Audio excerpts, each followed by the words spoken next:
Okay guys, good afternoon. Ayan, so this is our latest video. Latest video. Napunta yun ng live. So, I want to share with you guys my plan. Nag-come up lang siya sa mind ko last night. Ayan. Dahil one of my close friend or friend sa YouTube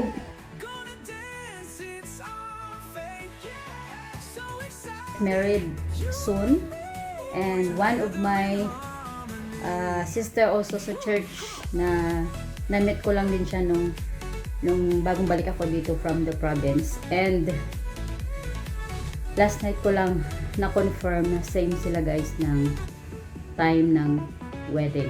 Ayan, so oh my goodness, I'm so shocked. And so, as you can see, I have my I prepare na ako na damit for the wedding. And yeah, I share only or give her a bridal shower. What do you think? I think this is my very best na may bigay sa kanya dahil hindi ako maka-attend ng kanyang wedding. At hindi ko pa sinabi sa kanya, hindi ko pa ni-reveal. And sana nga umaga yung kanyang wedding, and then sa hapon magta-travel ako to Tagaytay. So ngayon na rush ako dahil dapat mag-meet kami 19, and then na-change na naman tomorrow. So I don't have time anymore. So ngayon naghanap ako ng pwede kong magamit to do the decoration here. So I don't know, ipapakita ko sa inyo guys kung paano ko siya ayusin na mayroon kaming space, kasi yung apartment namin ay not so okay naman yung kalakihan niya, pero pag mag-held ka ng alam mo yung magulo na galawan, so ang daming bangga-bangga. So I need to prepare this area. So this one I move already. Ayan, to here. Ayan. And then my luggage is already there. Naghalongkat na ako. So let's see kung ano yung pwede kong magawa ngayong hapon. Ma-transform tayo.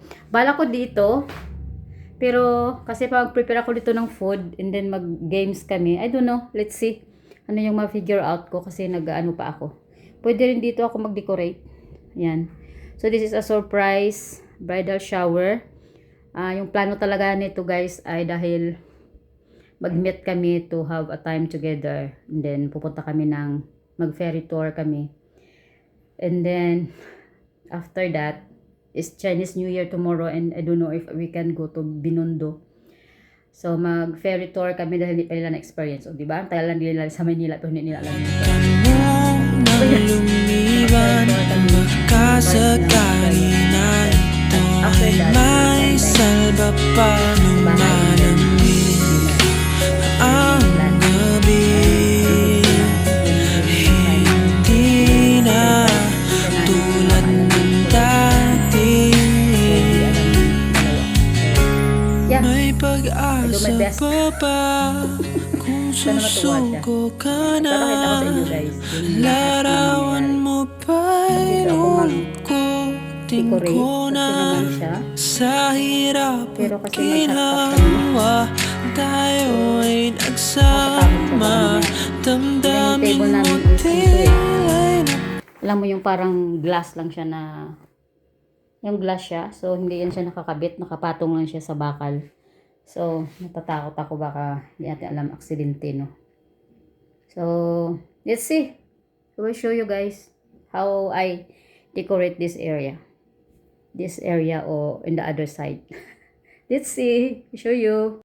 So ito na guys, nag-start na tayo magawa ng bulaklak ng ating bouquet sa ating surprise bridal shower kay Demi. Sana Demi matuwa ka, ha? Sana matuwa ka. Pagpasensyahan mo na dahil rush ito. Rushing. So but I try my very best.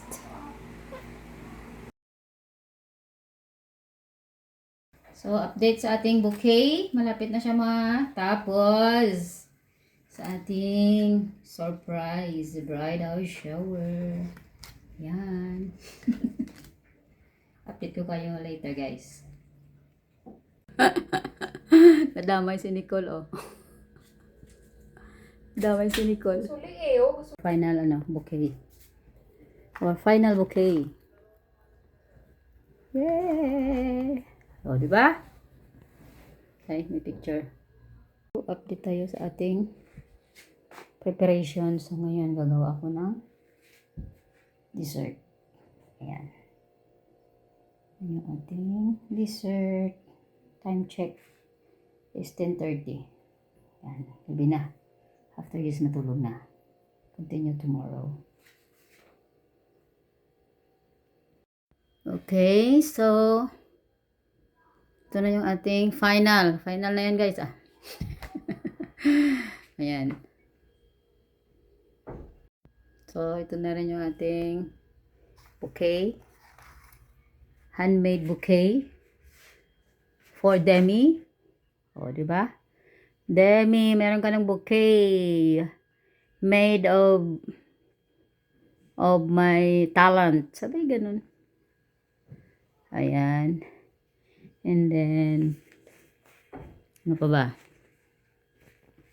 Kita ko sa inyo.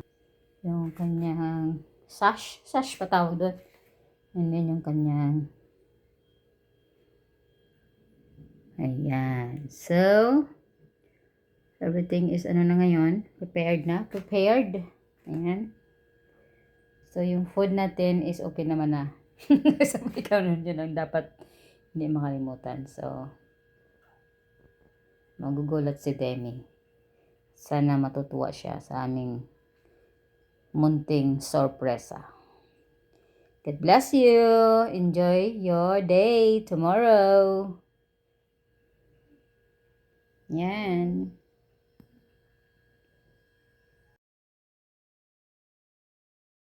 Okay, so this is our final plan.